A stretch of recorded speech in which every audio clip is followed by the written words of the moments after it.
Ahorita iniciamos.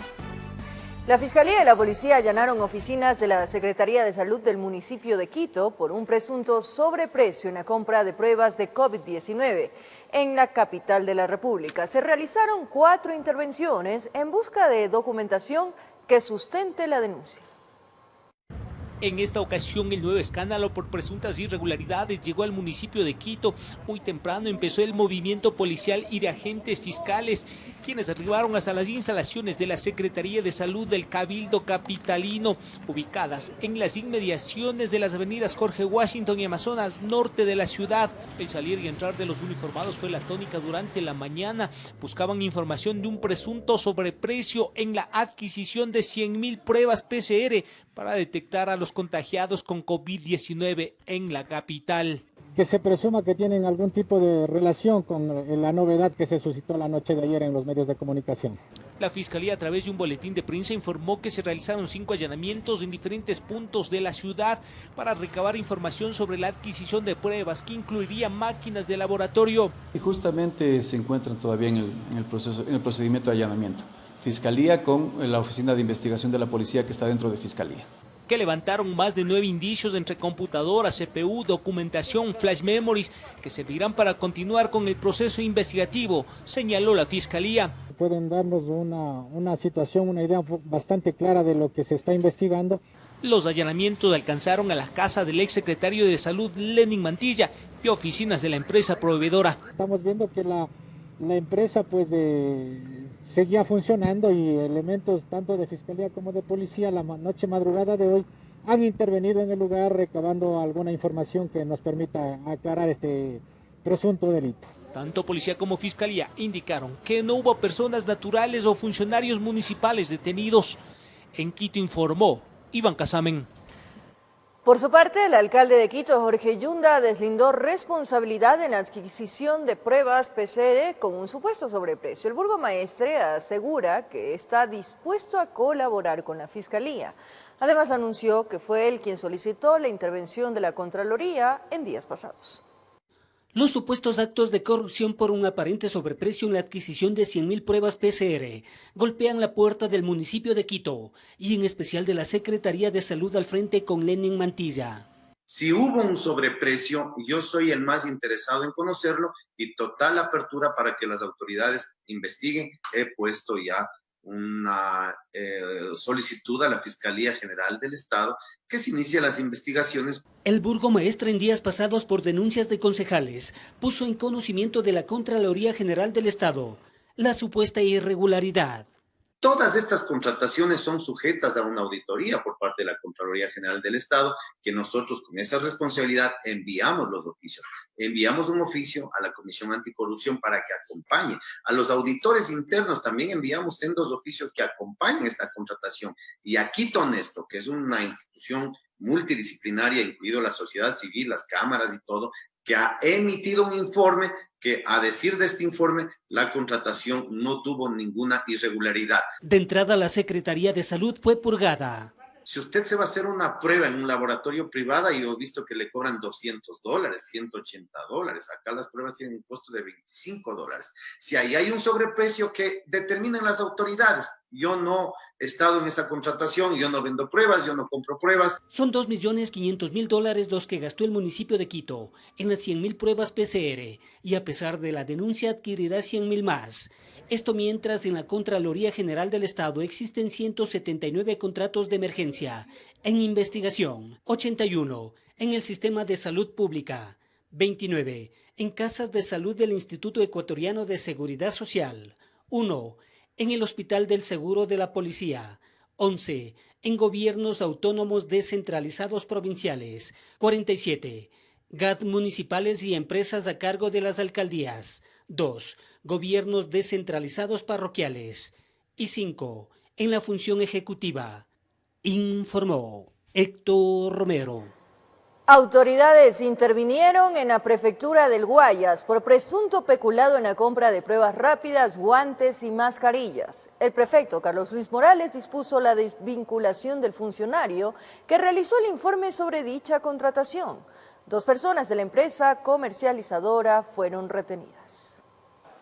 Al mediodía de ese miércoles, los uniformados de la Policía Nacional comenzaron a ingresar a la prefectura del Guayas y a puertas cerradas se realizó el allanamiento en oficinas de la Procuraduría Síndica, también en la Secretaría General, en la Administrativa Financiera, de Compras Públicas y Desarrollo Comunitario, donde incautaron aproximadamente 20 computadoras y documentación referente a una compra de insumos médicos con supuestos sobreprecios. ¿Los computadores tenían algún tipo de información o ahí se firmaban los contratos en esas oficinas? Bueno, la información se genera de esos departamentos y en esos departamentos está la información que necesitamos para verificar si existe o no responsabilidades penales. La indagación parte de una adquisición realizada por el gobierno provincial de Guayas por un monto de $585.500 por concepto de 5.000 reactivos para pruebas de COVID-19 en $32.16 cada una y de 7.000 mascarillas KN95 en $6.71 por unidad. Ya han realizado comparaciones en el mercado y que habrían valores inferiores. El delito que se investiga es peculado. ¿No habían personas laborando en ese momento en aquellas oficinas? Había unos pocos, pero todavía había alguien que nos colaboró. Ante eso, el prefecto de Guayas, Carlos Luis Morales, tomó algunas decisiones dentro de la institución que lidera. He dispuesto la inmediata desvinculación de este gobierno provincial del funcionario que hizo el informe que motivó la adjudicación y contratación. Esto sin perjuicio de investigar si debo separar a otras personas más. Estoy pidiendo simultáneamente a la Contraloría General del Estado y a la Fiscalía General de la Nación su inmediata intervención a fin de que se determinen las responsabilidades del caso. Y así fue la Fiscalía que intervino en la prefectura y todo lo decomisado fue trasladado en patrulleros hasta la Policía Judicial y se encuentra en cadena de custodia. Además del allanamiento en la prefectura del Guayas, la Fiscalía hizo una intervención en las oficinas de la empresa que firmó aquel contrato y estas estarían frente a las oficinas de la Merced en el centro de Guayaquil. He ordenado que por ningún motivo se pague un solo centavo de dólar al contratista proveedor relacionado con este contrato. El Ministerio Público en un comunicado anunció que en las oficinas de la empresa proveedora de los insumos médicos, 2 personas fueron retenidas, entre ellas está el gerente y la jefa de compras, informó Charlie Pisa. También supuestas irregularidades existirían en la prefectura de Pichincha. La prefecta Paola Pavón señaló estar dispuesta a someterse a exámenes especiales de Contraloría para así demostrar que no existe sobreprecio en la compra de bolsas para cadáveres y también de pruebas rápidas. La prefecta de Pichincha, Paola Pavón, quiere disipar de la entidad que preside el fantasma de supuestas irregularidades en la adquisición de insumos médicos para la emergencia sanitaria. Acto seguido, Pavón responde a los cuestionamientos por la compra de 400 bolsas para cadáveres a $51 cada una, cuando en el mercado estarían a $15. Adquirimos bolsas que sin duda eran las mejores que en este momento se ofertaban, adecuado el precio, cuidando los intereses de Pichincha, pero también las bolsas necesarias para evitar que exista fuga de los fluidos que pueden aumentar la contaminación. También los señalamientos al gobierno provincial estarían dirigidos por la compra de 10.000 pruebas rápidas a una empresa privada inhabilitada. Y es más, en este momento está habilitada. Aquí tengo la certificación al momento de la contratación por el Servicio de Rentas Internas que está habilitada, Héctor. Por lo tanto, es, prefecta? Nuevamente, es la empresa Sigma Health del Ecuador. En los 2 casos presenta documentación que respalda la legalidad de la adquisición que efectuó, consultando a la Agencia Nacional de Regulación, Control y Vigilancia Sanitaria, ARTSA. Para tener la plena certificación. Ahí mire cómo se ha cuestionado las pruebas chinas y el precio de las pruebas chinas. Nosotros decidimos optar por pruebas inglesas, que su capacidad de identificar el virus llega al 93%. Sin duda, que las autoridades acompañen el proceso. Para eso está la Contraloría y todos estamos abiertos a los exámenes especiales que además nos están haciendo. Informó Héctor Romero. Decenas de documentos y equipos informáticos fueron incautados en el Hospital del IES de Milagro dentro de una indagación por presuntos actos de corrupción en la compra de insumos médicos. 2 funcionarios fueron retenidos para las investigaciones. Tras el colapso del sistema de salud pública provocado por la pandemia, empezó la cacería de brujas. Allanaron un hospital del IES en Milagro dentro de la investigación por un supuesto tráfico de influencias en la venta de insumos médicos. La fijación de indicios asociativos al hecho que está investigando la Fiscalía General. De manera paralela fueron a varios domicilios, oficinas comerciales y demás dependencias del IES. Diferentes tipos de indicios que de acuerdo a la señora fiscal provincial y al fiscal de caso están levantados. Durante la diligencia, agentes de la Fiscalía incautaron equipos informáticos, documentos y dinero en efectivo. Una indagación que lleva un compañero aquí de Administración Pública. Esa información está la señora fiscal provincial, el compañero le va a dar detalles de información. Nosotros 10 fiscales estamos colaborando con este operativo. Cuando sea público ustedes lo van a saber. ¿No es público el tema de los actos de corrupción que se han vivido en las diferentes instituciones públicas? Referente a la investigación no puedo dar declaraciones, la ley me lo prohíbe. ¿Las funcionarias que van con los uniformados? Están colaborando. Crece así la lista de hospitales bajo la lupa. En Guayaquil se mantienen abiertas varias investigaciones en torno al manejo de las compras públicas en los hospitales Ceibos, del IES y Guasmo Sur, del Ministerio de Salud. Es la mano dura que, al parecer, quiere aplicar el nuevo Consejo Directivo. Informó Jorge Escobar. El gobierno propone tipificar la corrupción en la contratación pública en emergencia. Así lo establece un paquete de reformas al Código Orgánico Integral Penal que envió el primer mandatario a la Asamblea Nacional. El proyecto de ley fue remitido por el presidente de la República el pasado 24 de mayo y difundido a los asambleístas la noche de este 26 de mayo. La norma tipifica la elusión de procedimientos precontractuales y contractuales en emergencia, y estos serán sancionados cuando no tenga sustento la emergencia, cuando haya sobreprecio, cuando se compren bienes o servicios que no tengan relación directa con la emergencia y cuando se impidan las acciones de control. Para sancionar este delito se establece una pena de prisión que va desde los 6 meses si es que la contratación arbitraria es igual o menor a $10,000 y hasta 25 años si es que ésta supera los $250,000. Adicional a esto, se establece una multa económica correspondiente al mismo valor de la contratación. Que la corrupción en la salud y en pandemia no es solo robo, es asesinato. El proyecto también propone una herramienta para que la Fiscalía General en delitos de elusión de procedimientos de contratación obligatoriamente solicite al juez que disponga como medida cautelar la suspensión de la contratación y también de los pagos que se encuentren en trámite. Para varios legisladores, estas reformas son importantes. Sin embargo, plantean que el problema de fondo va más allá de las leyes. Lo importante es de que busquemos reducir todos esos mecanismos que los abogados utilizan para dilatar el tratamiento de estos temas de corrupción. Dentro de esta propuesta, el Ejecutivo también considera incorporar 2 nuevos artículos a la Ley de Contratación Pública. Uno de ellos señala que el plazo de duración de toda declaratoria de emergencia no podrá ser mayor a 60 días. Y otro establece que las contrataciones bajo esta modalidad deberán estar directamente relacionadas con la emergencia, informó Carolina Basante.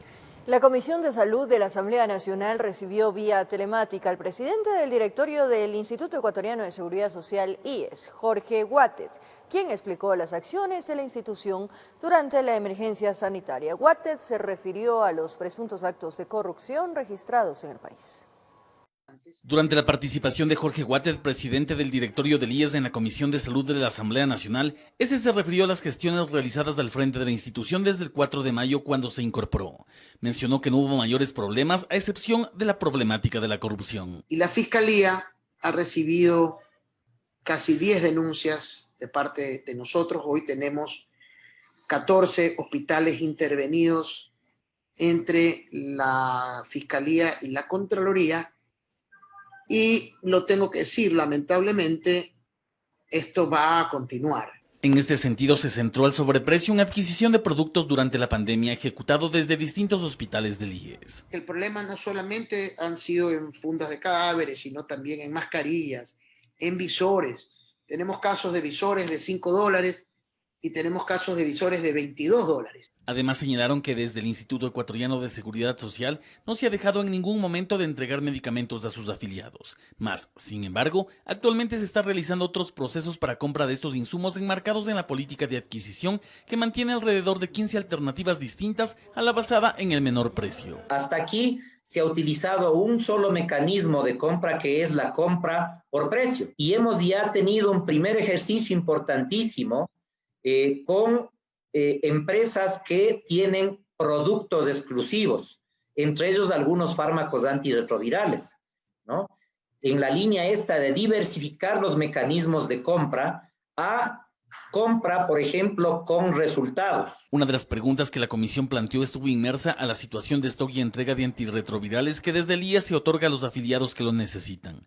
Sobre ello se dijo que han existido inconvenientes, pero que se ha cumplido con lo requerido por los usuarios. Hay que decir que hemos tenido un grave problema con el tema del incumplimiento de órdenes de compra por los proveedores de fármacos. Lo que han hecho los hospitales es utilizar los stocks que han tenido para no dejar de atender, no dejar de tratar a los pacientes. El presidente del directorio del IES manifestó que en las 3 semanas que lleva en el cargo se está cumpliendo con el trabajo que demandan los distintos frentes que debe cubrir el Instituto Ecuatoriano de Seguridad Social. Informó Javier Rosero.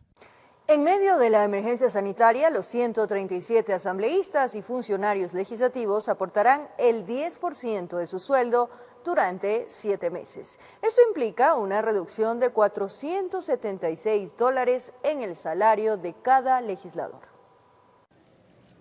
Debido a la emergencia sanitaria por el COVID-19, el Gobierno Nacional decidió la reducción de sueldos del 50% del presidente, vicepresidente, ministros y viceministros.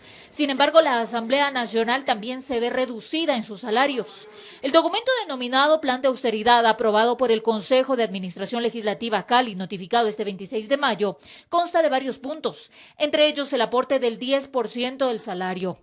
El documento textualmente dice: se realizará una contribución temporal del 10% de la remuneración mensual unificada de los servidores legislativos a partir de la escalada salarial SL8. Esa contribución incluye a los señores asambleístas y se realizará por 7 meses, es decir, desde junio a diciembre de este año.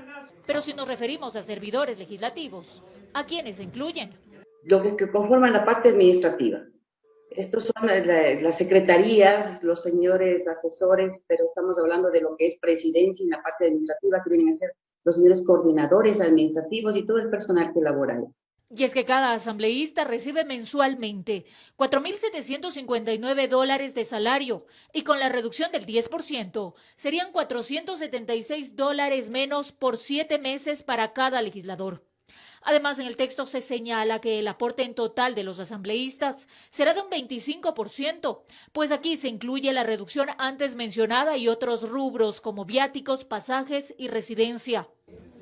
Además de que se realizarán 96 sesiones plenarias, 72 presenciales y 24 virtuales, generando un ahorro de suministros de oficina, energía eléctrica y agua potable.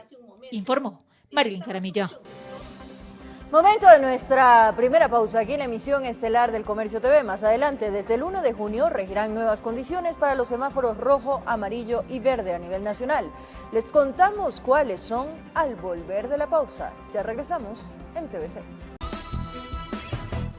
Gracias por seguir en nuestra sintonía. El municipio de Quito solicitó al COE Nacional realice algunas modificaciones al semáforo amarillo para que rija en la capital a partir del 3 de junio. El trabajo en casa, la restricción de circulación y la suspensión de las actividades de concentración de personas se mantendrían. Varias especificaciones fueron solicitadas por el Comité de Operaciones Emergentes Cantonal al COE Nacional, que los funcionarios públicos continúen realizando trabajo en casa, que el toque de queda sea desde las 18 horas hasta las 5 horas y que el transporte público inicie sus operaciones 8 días después de implementado el semáforo amarillo en Quito, es decir, el 10 de junio. El transporte público deberá contener máximo una ocupación del 30%. Tomando en cuenta que la utilización de los buses en la ciudad no tendrá costo. Sin estar dando monedas, sin estar dando papelitos, sin estar dando billetes, porque el transporte lo hemos propuesto tarifa cero durante esta emergencia. Mientras el sector privado podrá laborar con un máximo del 50% de su personal y los locales comerciales deberán ocupar únicamente el 30% de su aforo, siempre y cuando los horarios de ingreso y salida del personal sean de manera escalonada. Desde las 7 de la mañana hasta las 10, por ejemplo. El semáforo amarillo, de acuerdo al alcalde Yunda, regiría a partir del 3 de junio, pero los espectáculos públicos, cine, reuniones sociales y espacios de concentración de varias personas no se habilitarán, lo cual también restringe las visitas familiares. Recordemos que este semáforo amarillo es justamente para dar flexibilidad al trabajo, no para las actividades sociales. En tanto, la circulación vehicular se limitaría a 2 días a la semana, por lo cual la aspiración municipal es que pronto el Cabildo pueda ser el ente rector de los salvoconductos en la urbe. Lo cual nos permitirá hacer una selección mucho más técnica en nuestro distrito. Estas modificaciones al semáforo amarillo deberán ser aprobadas o rechazadas por el COE Nacional durante las próximas 48 horas. Sin embargo, sin importar el color del semáforo, las multas económicas por incumplir el uso de la mascarilla o irrespetar los protocolos de bioseguridad continuarán, informó Sofía Vintimilla. El gobierno junto al COE Nacional cambió las medidas que regirán en los cantones a partir del 1 de junio, de acuerdo al color del semáforo que decidan aplicar. Esto con el objetivo de avanzar en la llamada nueva normalidad. Las medidas que rigen para los cantones de acuerdo al color del semáforo en el que se encuentran cambiarán a partir del 1 de junio, así lo informó la ministra de Gobierno María Paula Romo, tras cumplirse 77 días de aislamiento. Aseguró que es tiempo suficiente para mover las reglas del juego y buscar normalizar la situación a nivel nacional, considerando que las condiciones son diferentes a cuando inició la emergencia sanitaria. Han disminuido los contagios y cada vez existe un mejor control de los casos. Hay un crecimiento del número de fallecidos a nivel nacional y en la mayor parte de los cantones y provincias del país.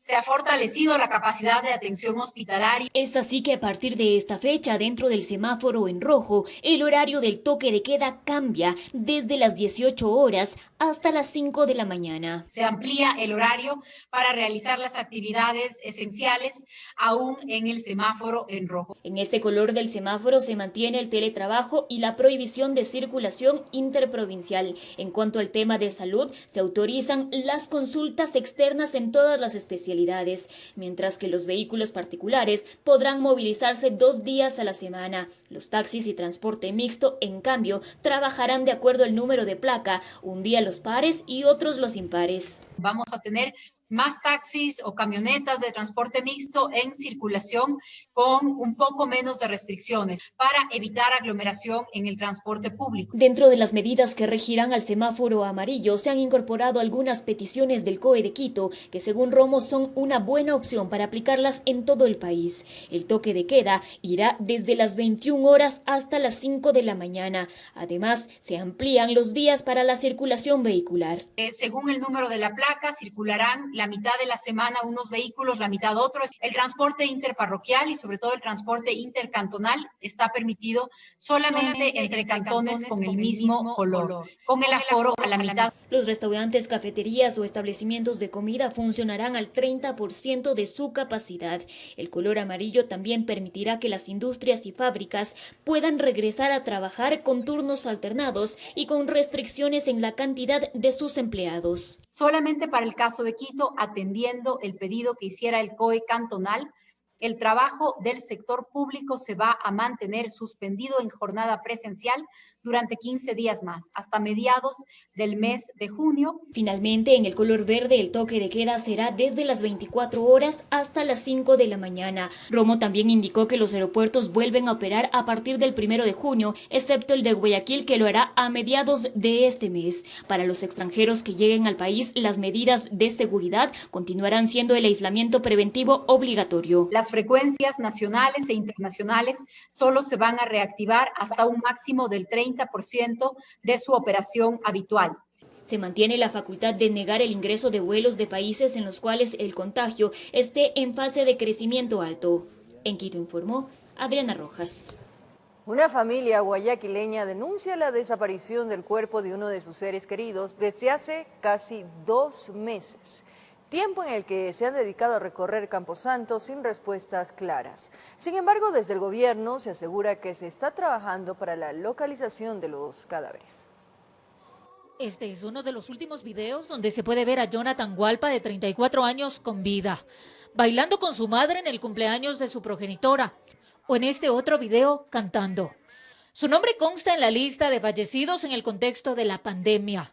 Insuficiencia respiratoria aguda, neumonía viral, sospecha COVID-19, dice el certificado de defunción, pero su familia asegura que falleció con todos los síntomas relacionados al coronavirus. Y de ahí en adelante le dio fiebre de 39 y nunca se le bajó. Sin embargo, aunque hay razón de muerte, su familia no encuentra explicación. Él falleció hace casi 2 meses en un hospital público de Guayaquil. Entonces me dice, no, su hermano falleció. ¿Qué pasó? Le digo, me dice, no, después de que lo entubaron, como que 1 hora después le dio un paro. Se lo trató de reanimar, pero no pudimos hacer más. La gran interrogante es saber dónde está el cuerpo. Su familia denuncia desaparición. Y cuando el señor de la carroza lo fue a ver a la morgue, me dijo que lo habían metido ya a un contenedor. Lupe Hualpa, hermana del fallecido, dice que han sido días difíciles para ella y su madre, pues vivían en la casa los 3 juntos. Ellos por cuenta propia han decidido buscar en algunos campos santos. A esto se suma la poca respuesta por parte de las autoridades. Que busquen en el sistema, les han dicho, pero tampoco consta ahí. Todavía estaba yo con la duda de que, si lo habrán enterrado o todavía no. Yo llamé al cementerio y me dijeron que ellos no tenían un registro de eso. Desde el gobierno se asegura que se está haciendo todo lo posible para la localización e identificación de los cuerpos en Guayaquil, la zona más golpeada. Se ha creado un equipo especial en donde están trabajando médicos forenses, el Servicio de Medicina Legal del país, con sus especialistas para hacer una identificación. Pero pese a las promesas, esta familia busca respuestas claras para por lo menos darle a su familiar cristiana sepultura. Informó Marilyn Jaramillo.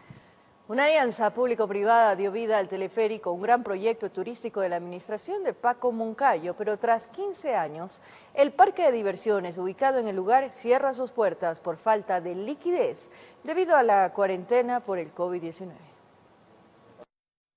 Con una inversión de más de 30 millones de dólares en una alianza público-privada, en el año 2005 se inauguró el teleférico de Quito, un proyecto turístico muy ambicioso que esperaba posicionar a la capital como un destino turístico a nivel mundial. Fue un proyecto muy ambicioso, nos creamos muchísimas ilusiones, no se llegó a desarrollar en su plenitud. Fue una inversión alta de la empresa privada. La inversión nacional representaba 20 millones de dólares correspondientes a restaurantes, cafeterías, tiendas artesanales, almacenes de telefonía móvil, videos, entre otros. Mientras que la inversión extranjera representaba alrededor de 15 franquicias, cuya inversión fue de 10 millones de dólares. Este era un clásico proyecto de participación público-privada en la que el municipio aportaba con estas propiedades públicas. Este proyecto, ubicado en la cima de Cruz Loma, se realizó en la administración del general Paco Moncayo. Según comentó, en aquel entonces el municipio puso el terreno que ocupaba una fábrica de asfalto. El municipio entregó ese proyecto a la empresa privada. Durante estos 15 años, todos los locales que iniciaron fueron cerrando sus puertas por diferentes razones, quedando el teleférico y el parque de diversiones. Tras la llegada del COVID-19 a Ecuador y después de 2 meses de cuarentena, dicho parque de juegos electrónicos ha decidido cerrar sus instalaciones por falta de liquidez. Es bien fácil criticar a los empresarios, pero usted sabe que de 10 proyectos que se hacen, 3 llegan a tener un éxito definitivo.